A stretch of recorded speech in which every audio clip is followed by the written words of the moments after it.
It is hard. It's hard when you're young to wake up in the off season at 6 a.m. to go train and work out, knowing that all your friends are sleeping in and eating pancakes. It's hard when you're on your way to practice, way down with all your gear, and it's 90 degrees out and all the other kids are at the pool or at the beach. It's hard to throw, catch, block, and tackle and hit kids when they're way bigger and way more developed than you, only to go home that night bruised and battered and strained, but knowing you have to show up again the next day for just the chance to try again. But understand this, life is hard. No matter who you are, there are bumps and hits and bruises along the way. And my advice is to prepare yourself, because football lessons teach us that success and achievement come from overcoming adversity. I remember being downstairs for like the 4th round and that came and gone. And the 5th round, was coming and going, and all these other guys were getting picked, and it was hard. I remember taking a walk with my dad and mom around the block. Sorry about that. It was just a tough day, Finally when the Patriots called, I was so excited, I was like, I don't have to be an insurance salesman, All those experiences that we think are the hardest things in our life end up being the best experiences in our life, because if you approach it with humility and you look inward, they become the best opportunities for growth and learning. Because I developed this work ethic in high school, and I realized, man, if I want to be good, I gotta wake up in the morning, I gotta do the extra work, and I gotta show up when other guys aren't, and I've gotta learn, I've gotta continue to be open to learning. To be successful at anything, the truth is you don't have to be special. You just have to be what most people aren't. Consistent, determined, and willing to work for it. Integrity, purpose, determination, and discipline that it takes to be a champion in life. No shortcuts. It was a tough battle for me. It was a tough go. It was tough in high school. It was really tough in college. If I want to be the best, I got to beat the best. And this is where the best are. Said I wasn't the prodigy. I learned about work ethic. I learned about resilience. I learned about gaining the trust and the respect of my teammates and coaches. I learned about how to dig deep within myself, a long way from home without a ton of support, to still try to find a way to succeed in this situation that I really wanted to be in because it was the best for me anyway. Focus on what you can control. Focus on what you're getting, not what anyone else is getting. Go out there and treat practice like no one else does. And I did that every single day. I didn't care about going to all these different places and doing those things. I just wanted to be my best. The team believed in me. I didn't want to let them down. What's the choice you get to make every day to wake up and say, all right, this is where I'm going to focus my time and energy? How disciplined are you to maintain that routine over a period of time? And I think that will determine your level of success. Be proud of that man that wakes up every day and does the best that he could do with his priorities. Did you always have an absolute killer instinct where I'm going to show you, I'm going to prove the wait till you see what I'm going to do. I'm going to kill this guy when we face him. Was it always like that when you were in high school, or that kind of developed later on? Yeah, I think it developed over a period of time. And I think there was a work ethic that was in me, but I was never, I would say, like a prodigy. I didn't have the arm that could throw the ball 80 yards. I didn't have the speed that Michael Vick had. I didn't have the size that a lot of guys had, but I did have something inside of me that no one could see from the outside, this level of discipline that I could accomplish something that was really important and really special.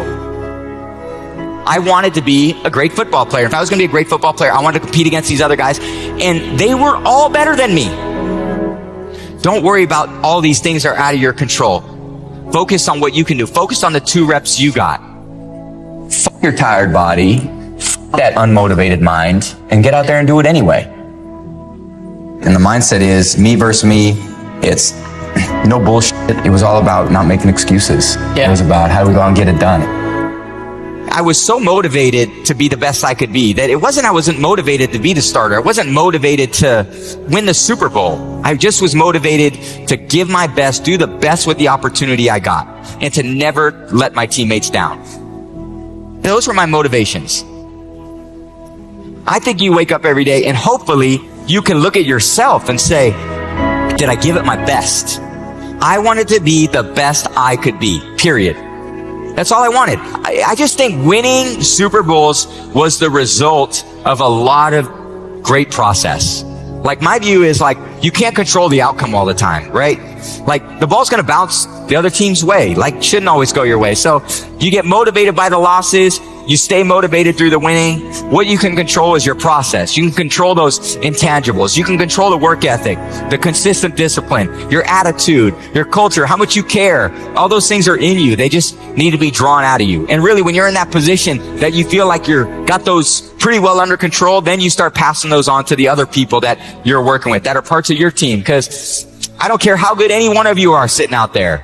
It doesn't matter unless you got a great team around you. You know, you could be great. You probably are great. You need a lot of other great people to support you. It takes so many people to get to where we get in our life. Yeah, I was there doing some of the work, but couldn't have done it if I didn't have them. When I was a quarterback, I was just playing quarterback. Yeah, it was me, the person, but it was me, the quarterback, that was out there because I was doing a job. I wasn't the father. I wasn't the dad out there. I wasn't, the husband out there. I was the quarterback out there on the field. I was the quarterback when I went to work. Nothing was going to get in the way of that.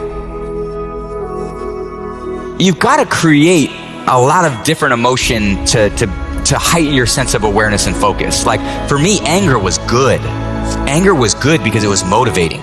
The more I could create an enemy, the more I wanted to go out and kill those guys. Now, I knew I wasn't going to kill them physically, but man, if I could just, what did they say? And what did they look like? Did they disrespect me at all? Those are little things that can get me right in the emotional frame of mind that when I ran on the field and I said, let's fucking go. It was really, let's go kick some ass. That's what we were doing. This is the moment, right now. Let's get to work. The fundamental belief is I'm giving myself to something greater than myself. Something greater than me as an individual. If I look at that journey from where I was as a kid, I had my parents that were in my life to support me every step of the way. I had my junior varsity football coaches, my throwing coach and mentor. I went to Michigan. I had Coach Carr challenge me to say, those who stay will be champions. So I stayed. But don't think that you're going to have a lot of success if all you do is care about yourself. You don't work that hard. No one's that accountable. But in the end, what does culture mean to me? Do we care about each other? And do we care about what we're trying to accomplish? Most people just care about themselves. Well, that's a lot. That's a lot of consistent discipline. It means that you got to do a lot more right than wrong. It means that you got to make a lot more good choices than bad choices. It means you have to be more disciplined than not disciplined. Physically, mentally, emotionally, all those little things add up. The man in the glass, that's the one that motivated me. He's the guy I was accountable to. Nothing that anyone did took away from me. The only person that could take away from me is me. No one's good at everything. I mean, that's just not the way life works. What you know is very limited, and what you don't know is limitless. Those who stay will be champions.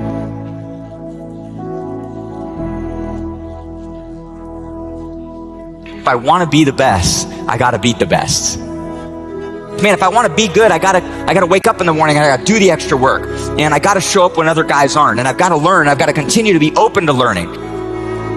But I had to take it to a new level that the other guys wouldn't. Nothing was given to me. So I'm going to go out there and compete as hard as I can. And I'm going to treat practice like a game. And I'm going to gain the respect of my teammates every day through my work ethic. I'm going to work hard in the weight room. I'm going to work hard in the film room. I'm going to work hard to be a good student. Whatever they ask me to do, that's what I'm going to do to the best of my ability. I never once in my life ever said I wanted to be the best of all time. I'm just a story like everybody else. I wanted to be the best I could be, period. And I said, be proud of the man in the glass. Be proud of that man that wakes up every day and does the best that he could do with his priorities. So we're all talented at certain things, but we can really continue to improve our weaknesses if we're humble enough to identify them, and we can build on our strengths. Focus on what you can control. Focus on what you're getting, not what anyone else is getting. Whenever you get an opportunity, you take advantage of it. You treat it like it's the Super Bowl. You treat it like it's game day. Go out there and treat practice like no one else does. And you have an opportunity every day to surround yourself with people to help you grow. You know, I always said we play for the name on the front of our jersey, was it Patriots or the Bucks, and I played for the name on the back of the jersey, which was my family and the people that encouraged me. I was so blessed to have this discipline over a really long period of time. It was a lot of tough competition.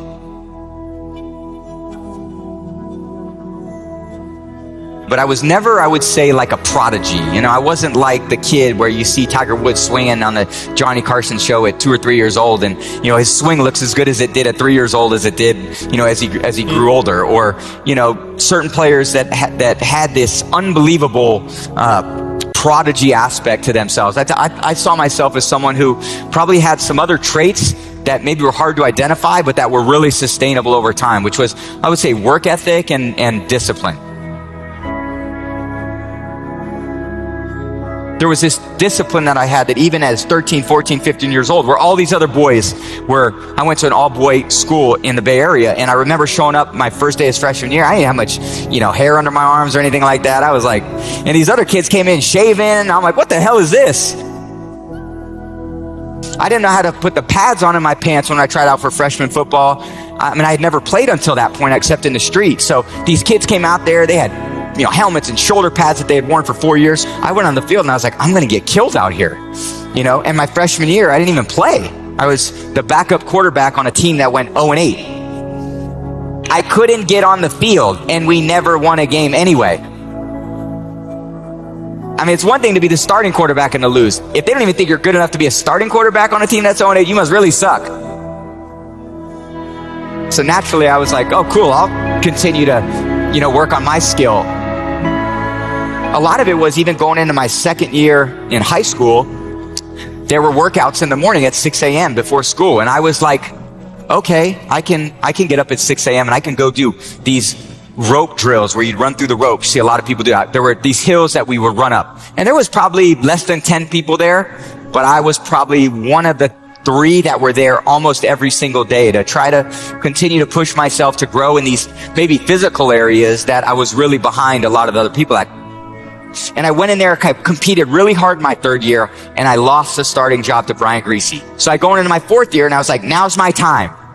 I worked hard to compete my first 3 years. Going into my 4th year, I got a great opportunity to play.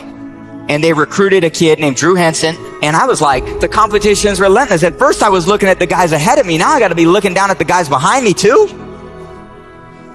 And going into my 4th year, my teammates named me team captain, and I won the starting job. We had a good year. We finished 10-3, you know, beat everyone out. And then I showed up and Coach Carr says, well, you're going to compete with Drew Henson to be the starter going into your 5th year. And I was like, you got to be kidding me. You want me to compete? That's what we're going to do. I competed really hard again in my 5th year.